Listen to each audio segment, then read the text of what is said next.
Do you guys feel that? Nebraska football is back. The Huskers kicked off the beginning of fall practice earlier today, and over the past couple hours, we have learned a bunch of brand new inside information regarding this team. A surprise starter on the offensive line, somebody who got benched, somebody who moved up. I'll let you know who both of those players are and how that entire unit looked, because there were a bunch of surprises, some shocking freshmen, some breakout players in both offense and defense, some guys who we thought were 100% healthy going into practice.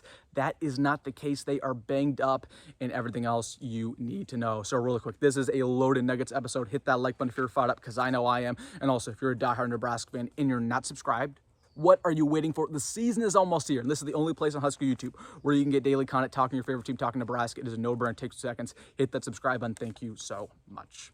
But without further ado, we have a lot to talk about. The Huskers kick things off for fall practice today. The media, they got to see practice. They talked to the Met Roll. They talked to a couple players. So we learned a bunch of new details about this team, some inside scoops, some nuggets. So I want to get things started with, in my opinion, the biggest piece of information that we learned. And this is regarding the offensive line, a surprise starter. And it wasn't at right tackle. It wasn't at any of the guard spots. It wasn't at center. It was at left tackle. Now, we know that all offseason long, we've basically been penciling Elijah Pritchett to be our left tackle, transfer from Alabama. I told you guys over the last couple months, my concern, I just don't feel like Elijah Pritchett's that good. He hasn't proved himself. Now, today, what was interesting about that, he was not a starter for the Huskers. Elijah Pritchett was not starting for Nebraska. He was running with the second stringers. Our starting left tackle, as it stands, is none other than Gunnar Gottula. So in order, the offensive line from left to right is Gunnar Gottula, Henry Lateef, Justin Evans, Rocco Spindler, and then right now it's Tyler Knack, but I do expect Teddy Nebraska to be our right tackle by the time season rolls around. So that says a lot. Honestly, my first impressions are good, because I honestly thought that, Elijah Pritchett, he was just going to be gifted that left tackle spot, because they know how much money they're paying him, over $1 million. They were desperate for offensive linemen in the portal. They missed out on some of their top guys. So it kind of felt like they were just going to give Elijah Pritchett that spot. And I told you guys my concerns, like, he's just not very good. Yes, he was a former 5-star recruit, but we've seen a lot of former 5-stars come to Nebraska and not turn around the careers, whether it's an Arik Gilbert, a Tyreek Johnson, just to name a few. So, Elijah Pritchett, yes, the potential is there, but he was terrible at Alabama. He gave up 36 pressures on the year, big-time sacks after big-time sacks. They did not want him to stay at Alabama. So I still say this. Like, I think Elijah Pritchett could be a very good player. I'm not dogging on him, but I just didn't really feel comfortable with them just giving him that left tackle spot, and it's clear they're not doing that. They're going to say, you know what, this is going to be a battle at both the tackle positions. Gunnar Gottula is somebody who we feel very confident about, who is out for spring ball but played very good last year. So, again, I'm very happy about this, but it's not over, right? Just because Gunnar Gottula is starting right now does not mean he's going to be our starter when the actual season rolls around. Same deal with Tyler Knack at right tackle, right? It's going to be a battle all through these next couple weeks. That's why fall ball is very important, but just should be noted, as of right now, Elijah Pritchett is not starting on the offensive line.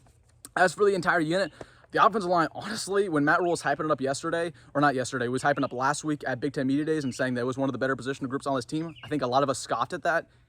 He might be right.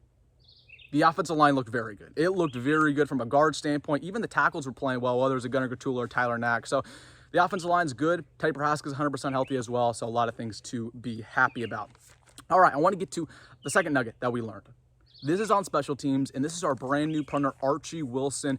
Man, he looked phenomenal. I don't know if you guys saw this video. It's on social media right now. There's a video of him rolling out to left. He's a rugby-style punter, so he'll basically roll out before he punts it, and he punted it with his left leg, and man, that thing went about 55, 60, 65 yards. It was a boomer. He's somebody who can kick it with both his left and his right, so he's ambidextrous. They can do a little bit of everything with him, but Archie Wilson, hopefully, he is our solution at punter. He looked very good, but got to continue to stack these days. But yeah, he's our guy. There's not a battle at punter. It's not Camden Cook's not going to play there. We know it's going to be Archie Wilson, but right now he looks very good. All right, let's go over the injury report, because we learned some bad news regarding a couple players. President Tomoa is out right now with an illness. He should be back very soon. Roger Gradney is out. Of course, he got injured last fall ball, so he's still out from that injury. Gabe Moore, transfer from Mississippi State, is out. Not great news for our D-line depth. Jamarion Parker, shocker, is out. He was injured pretty much the majority of spring ball. I thought he was healthy. Not the case there. So that's the big thing with Jamarion Parker. Can he stay healthy? We'll go back to the running back room. Malcolm Simpson, he is out. And then the big one, in my opinion, guess who's out? Again, Demitrius Bell.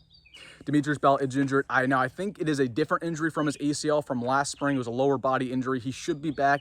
This is a precautionary issue is honestly what I'm hearing, but definitely still concerning. Just a little bit concerning that Demitrius Bell, man, he just can't get on the football field. He can't stay healthy, but hopefully he's ready to go when we get to week 2 or week 3 of fall ball, because if he's hurt going into the year, I'm just selling all my stocks with Demitrius because, yes, he's super talented, but you got to stay healthy more than anything else. And then a couple other things regarding injuries that I want to mention. Kwinten Ives got injured at the end of practice today. He was limping off the field, so that's not great news around him. He also got injured in spring practice. And then two guys who are limited right now, Turner Corcoran shouldn't be ready to go by the Cincinnati game. He's limited, and then also Jalyn George is also limited, but he should be ready to go by the Cincinnati game. So I wanted to give you guys that update there. And then going over to another positional group that honestly, the headlines are all talking about this. It's the tight end unit for the Big Red. Man, they looked really, really good today at practice. Carter Nelson, we know that he put on about 25 pounds of muscle. He looks like a completely different player from everything that we're hearing.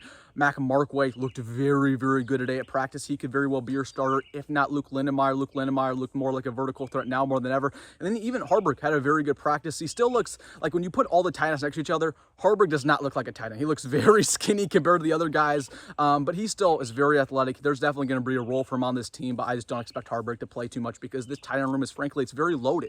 Again, you got Lindenmeyer, who's going to be the starter. That's pretty much not a battle at this point. You got Markway, who's going to play a lot. Carter Nelson, he's not limited from what it sounds like. So he should be in the mix there too. So I think Haarberg is going to be more of a utility knife like we've talked about all offseason long, but he's definitely kind of the weak link in that room from what it's sounding like. Then a couple breakout freshmen from what we've heard.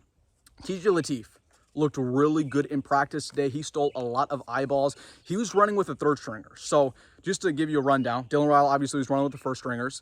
Then it was Jalen Gramstad. Then TJ was running the third stringers. And then the fourth stringers was Marcos Davila. Interesting nugget there. Now, does that mean Marcos is playing really bad, or does that mean that TJ is playing really good? I don't know. But TJ, man, he had a really, really good practice. Somebody who is a dual threat quarterback, make plays with the legs and his arms. Buy some TJ Lateef stock because he's somebody who's going to be very good for Nebraska.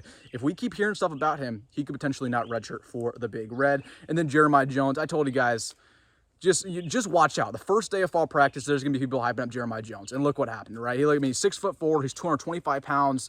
He looks huge. He looks massive. He does not look like any of these other guys in this receiver core. And this receiver core right now, it kind of lacks some height in some areas. He fills a lot of those gaps. So Jeremiah Jones, if he has a good fall ball, could very well see him, burn his red shirt along with guys like Cortez and Isaiah Mozee.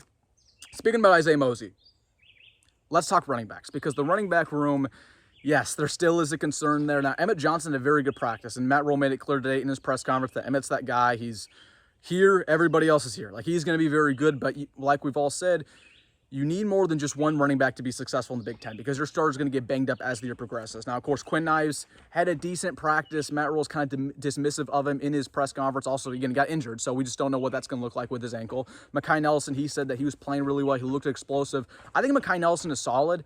I'm not buying too much of his stock because I saw him in person at the spring game and he was playing against third or fourth stringers, and I don't think he broke off a run more than 5 or 6 yards that entire time. So Mekhi Nelson's decent. Should he be our running back too? Maybe against such a weak room, but I don't think that's a great thing. Jamar Parker's injured, and then Isaiah Mozee, he was running with the fifth stringers. Isaiah's just not ready. I think, again, he's not a bell cow running back. That's why I don't like to include him in this running back discussion because if you're expecting Isaiah Mozee to ever be a guy who gets more than 5 carries a game, it's never going to happen. He's just going to be more of a third down running back who can catch the football, and then I honestly expect Isaiah to move back to wide receiver after this year, but definitely running back. It's open competition. Mekhi Nelson probably leading the clubhouse to be our running back 2 right now. So take that for what you will. And then a couple other things I want to get to. Defensive line looked great today. Williams Nwaneri, man. I mean, he was hyped up by the coaching staff, by Cameron Lenhard. 6'7", 270 pounds. He looks huge. He looks dominant. You got Keona Davis, who had a really good practice. Elijah Judy looked good as well. So this defensive line, I mean, you're feeling better about the trenches, but once again, you feel great about run stopping.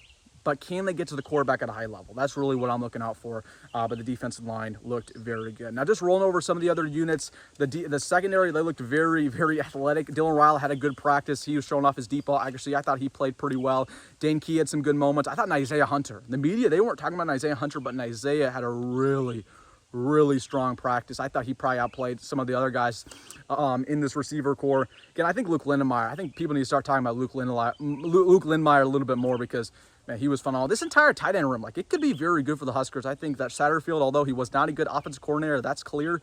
He's doing a good job with that tight end room, so feeling good about that unit for the Big Red. All right, guys, That's it. Nebraska football, day 1 of fall practice. I feel like I'm my man Adam Character out here. I got my little piece of paper. So don't have my computer screen today. We're out here in nature on vacation. So, all right, let me know your thoughts down below, the things that you're looking out for in fall practice. I want to thank every single one of you guys once again for supporting the deep dive that I posted on the channel just a couple days ago. Again, got a lot of views, got a lot of attention. So grateful for all of you guys. Put a lot of work in that one. So thank you as always. All right, we'll see you guys in the next one. Go Big Red, go Matt Rule. See you. Have a good one.